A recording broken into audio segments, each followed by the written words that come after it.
This is the fifth and final game of the British Chess Championships. I'm basically as late can be with my game reviews. Like, I'm a year late. The next British Chess Championships is happening next month. I don't know if I'll take part in it or not. Haven't decided yet. Maybe I will, maybe I won't. Um, but yeah, it's been a year. It's been a year since all of this happened. And I do apologize for the delay. Well, yeah, I do have trouble with like making commitments and stuff. But in the end, I'm happy to like finish this project and see through it all to its full completion because there are many other sort of projects and stuff that I'm working on which I have started but just eventually gave up and like didn't bother to revisit again. So this is actually like one of the rare occasions where I have a long-term plan and actually execute and finish it fully to completion. I know 1 year late is not a good standard. You know, you have Hikaru who on the very same day just makes a game review on a candidates tournament no less. Like it's insane. And meanwhile you have me 1 year late to the party. I feel a bit called out watching all of these game reviews happening on the very same day the tournaments happen. And I'm like, shit, what is wrong with me? I have to wait a year to be able to find some time to be able to do this. But anyway, okay. I'm yapping too much. We'll start the game review now. This is game 5 versus Leonardo Gupta, and I'm playing as white here. So this game is a Sicilian Arasolimo. So this game is actually quite similar to game 1, which is a Moscow. Moscow and Arasolimo, they're both two very, very similar openings, so you see the same sort of ideas in play here. We have c3, d4. We have like knight a3 is also pretty common. For example, over here I played knight a3, and well, we don't have much of a choice because we played c3 that blocks the natural development square for the knight. However, this is fine. This is not bad really because the knight is going to reroute itself to a better square like c4 for example, and maybe even forwards a bit more, or maybe even on e3 is good as well. You'll see the same sort of structure and sort of strategy and ideas being played out in this game due to the similarity between the openings. So yeah, castles, rook e1, all the same moves, c3, d4. So that's what I play. I basically use this setup against almost every single opening I face when I'm playing the Arasolimo, so it's pretty automatic, the moves here. So anyway, he played e5 over here, which the idea is clearly to stop me from playing d4. So he has strong control over the center. There's 4 pieces guarding the d4 square, and that this allows me from pushing because I only have 1, 2, 3 pieces guarding the d4 square after I push. So he plays e5 and I'm saying, okay, fine, you stop me from playing d4, so I'll just do something else then, like develop the knight to a3. So that's what I played. Now you can see that the engine here is saying that I have a very good move, which I didn't find. It's actually not as high as plus 1.7. This engine is lying a bit. Yeah, it's just +1. So yeah, a +1 advantage. And the only move that gives that advantage is d4. But clearly, like, d4 just loses a pawn, right? So what's going on here? Let's dig in. So d4, and then what do we do? Black takes, doesn't really matter which pawn. Okay, so if we just trade everything, then we'll just be down the pawn, as so. Okay, so what can we do from here? Well, knight's defending the pawn, so if you remove that knight, then we can recapture the pawn, and materials equal now. But does this look like a +1 position? Does this even look like a good position for white? I would say that the answer is no. Black has all of this activity and we're just, you know, completely lacking in development. Not super terrible, but also not good. The engine, I think, says that this is a complete draw, but I would much rather play black in this situation. So that idea didn't work out. Now what if we just sack the pawn? And as for our compensation, we get to play this annoying move e5. Right. So why is this annoying? First of all, you can't just take this pawn. Right? I know black has 3 attackers and we only have 2 defenders, but you can't take it because the rook is x-raying black's king as well. So for example, knight takes, bishop takes, we have f4, just winning a piece here. So black can't take this pawn, and it's honestly a pretty annoying pawn. It's preventing you from developing the knight, for example. It can't go to this natural f6 square. You also can't develop the bishop, because anytime you push this pawn, either d6 or d5, if d5 there's en passant, with a discovered check and you win the queen. If it's d6, just regular takes, same idea, discovered check, you win the queen as well. f6 to try and get rid of the pawn also fails due to e takes f6, and then it's the same idea, discovered check. So yeah, this pawn is just like this annoying thing that I just shoved into black's territory, and he can't really do anything about it, at least not directly. So for example, the best he can do is something like knight e7. So there's no longer an x-ray on the king, so this pawn is in fact hanging right now. So that's completely fine that we can just defend it. And then let's say black castles, develop the knight, whatnot. Point is, this pawn is really weak. We're gonna recapture it eventually, and then that'll just restore our material.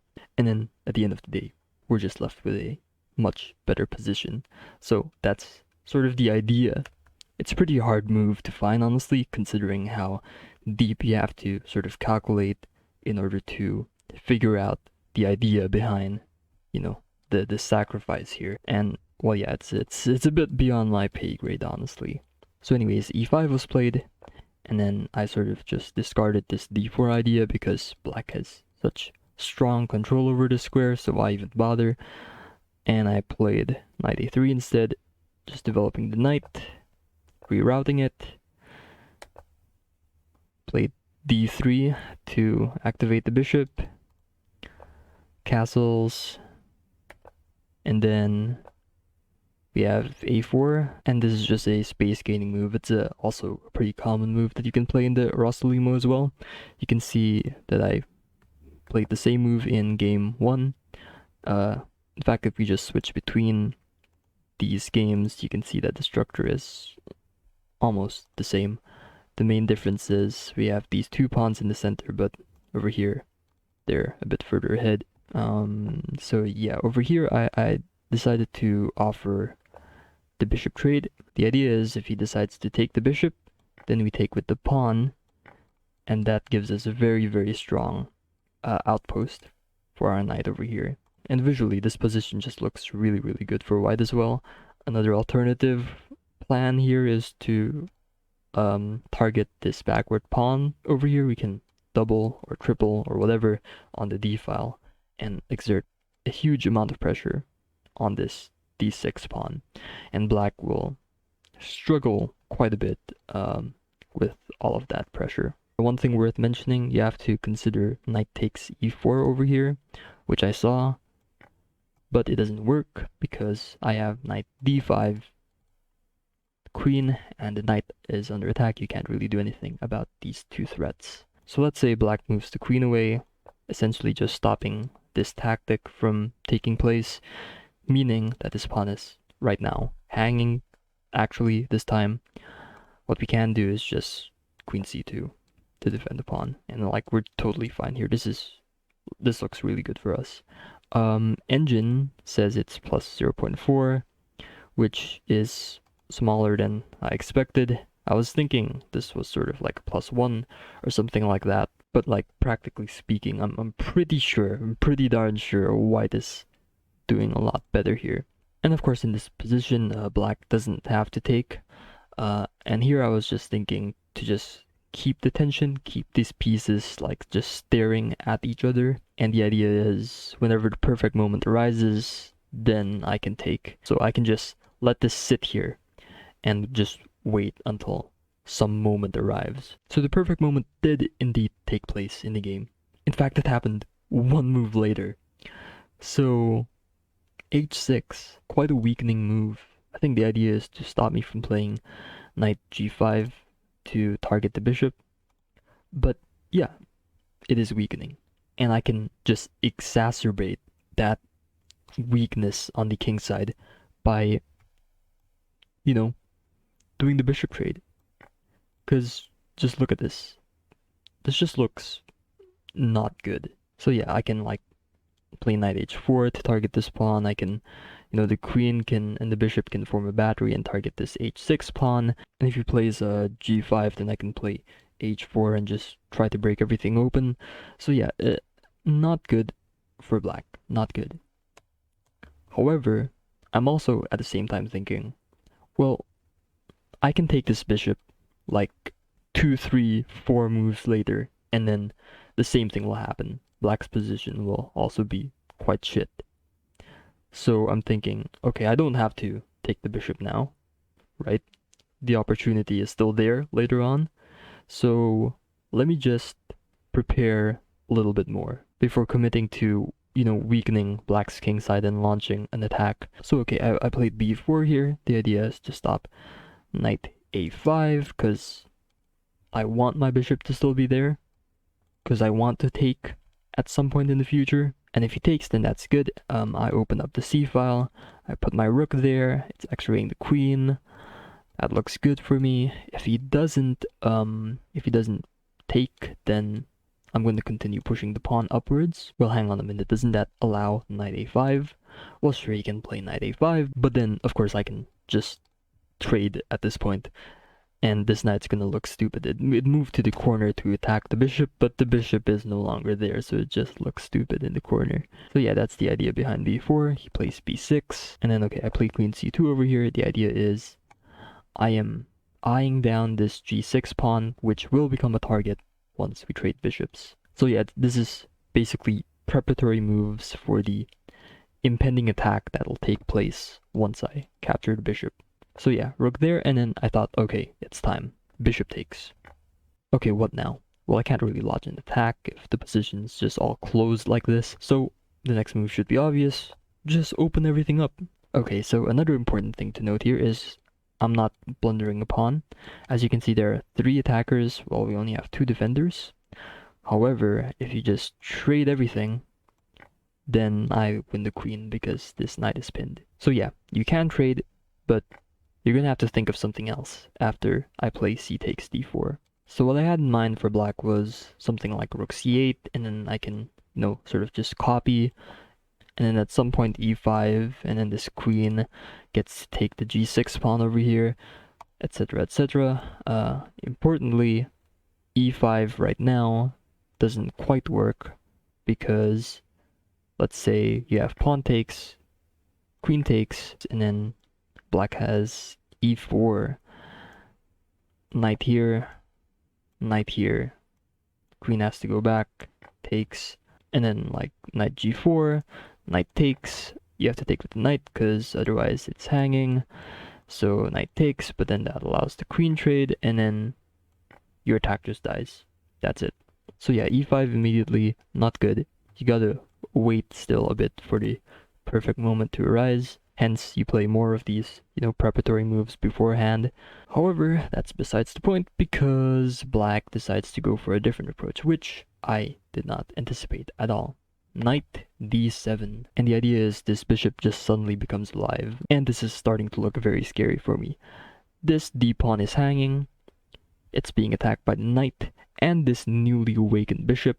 I can't do anything about it. I can't push. I can't take because my rook in the corner over here is hanging. So I was freaking out. I didn't know what to do about this pawn.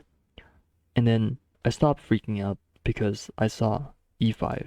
So this is a move which I wanted to play anyway because that's the whole point of placing the queen on c2, of doing the bishop trade, so that my queen can attack g6.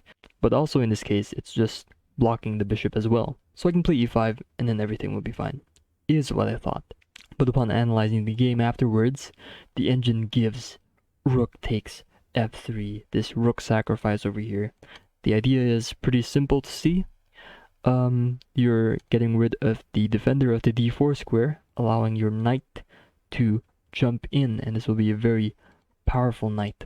Also, with the d4 pawn gone, this e5 pawn also dies, so you don't even get material compensation, and then black just has this much better position in return. Whether or not my opponent can find this move on the board is a different question. Maybe he might not, who knows. Regardless, I'm glad that I did not play e5, and that's because after looking at e5 as a possibility, I decided to scan for other options, because I can sense that this is a very critical position. So I looked at one pawn push. What about the other pawn push? And at first, it just looks crazy, like, I'm just hanging a rook over here, or am I? Because I'm also attacking the knight. So for example, if takes, then there's 2 pieces hanging, and in the end we get 2 pieces for the rook, which is good for us. But okay, I have to consider other moves as well. What if he, instead of taking the rook, just moves the knight away? Which he does in the game. And then there's knight takes, bishop takes. Okay, so now what? This doesn't look good for white at all. Our rook is hanging, this bishop is really strong, black has the open f-file, so this f2 pawn is looking a bit loose and weak. It's also being x-rayed by the bishop over here. And then I thought, and this is a very funny idea, what if I just do the same thing again? What if I just hang the rook and offer it up for the second time? And that's because I have the move d takes e6. The idea is, if you take the rook, then I can play e7 to just win the rook back. And also, this is a very good spot for my knight to jump into. My queen can come in, exploiting this light square diagonal over here. So in the end, all is well. So I calculated all of that before playing d5, which I was pretty proud of doing. And the line actually happened in the game. And this is where my calculation ends over here. So I'm looking at this position and I'm thinking, oh my god, I can do this for the 3rd time in a row. I can give up my rook. I can let it hang for the 3rd time in a row. I can just ignore the rook in the corner, constantly shove pawns up the board, and create all sorts of threats. So what is the move? e5. So we have the threat of pawn takes knight, and we also have the threat of queen takes g6. Okay, so he finally takes the rook after I've offered it for the 3rd time in a row now. And I have 2 choices. Do I take the knight, or do I do this intermezzo queen takes? So what I was thinking here is, if I take the knight, there's rook takes, which, yes, it does in fact abandon the bishop. However, you defend the g6 pawn, and you also get rid of this e6 pawn as well. And the material is actually equal here, despite black being down in exchange. Regardless, I was thinking this is still a good position for me, because 2 pieces is still more useful than a single rook. However, what I didn't like about this position was, despite the fact that it is good for me, maybe even winning, it is probably going to be a very, very slow win, and I could make a few mistakes here and there, and it could easily turn into a draw. So yeah, I rejected pawn takes knight, and that leaves me with one other option. I've been envisioning queen takes g6 for like the better part of 10 moves now, and finally, this move has been materialized on the board. Queen blocks, I was preparing queen takes, king takes, and yeah, you're threatening black in so many different ways over here. Bishop's hanging, knight's hanging, and then I'm threatening e7, which forks the rooks, so lots of threats. However, this position is not super straightforward. I didn't see this during the game, but there's only one winning move over here, and that is e takes d. So the idea is this is basically just an intermezzo. You're still threatening to fork, you're still threatening to take the bishop, so that's fine, might as well just grab this pawn. Very importantly, rook takes d6 does not work because of knight f5 forking these 2 pieces. And this is just a very tough position for black. If black decides to save their bishop, then we just push the pawns up the board. If black decides to save their rook, then we take the bishop and then push the pawns up the board. There's also knight f5, bishop takes h6, stuff like that. It's, yeah, black's just toast over here. But he played king h8 instead, allowing me to take another pawn. I send the king back to the corner, and then I take the knight. Okay, rook takes, attacking the queen. I just move the queen away, and then, inspired by my rook sacrifice, I don't care about my queen, I'm just gonna do what I do best. Shoving the pawn up the board, e7. Queen can't take because it's pinned, and I'm threatening to take the rook and make a new queen. Rook g8. I promote, rook h6, and then at this point, I was looking at the opponent's king, and I was thinking, okay, if I get rid of the opponent's bishop and then place my own bishop on the diagonal, black's just toast at that point, right? My hanging queen's aside, who cares? Let's just get the bishop in the game. Rook takes, bishop check. You can't block with the rook because of the pin, so you have to block with the queen, which is bad. But of course, you can also play rook e5 to block, but then bishop takes, pawn takes, queen takes, and then I'm just up a piece at the very end, and this is just a winning endgame for me. So it was at this position, bishop c3, that my opponent resigned, and I ended the tournament with 4 out of 5 points, which is very good. I was happy with the result. That got me to like second or third place, something like that. But there were a bunch of other people who also got second or third place, so I had to share or split the prize with them.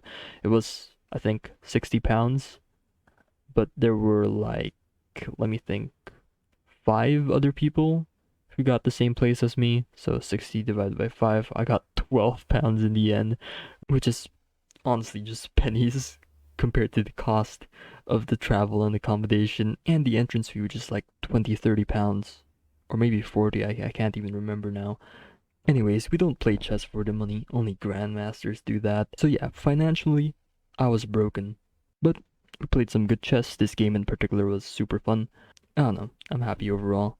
So yeah, finally, that's it. That's all the games reviewed. That's all I have to say. Thanks for watching. Goodbye.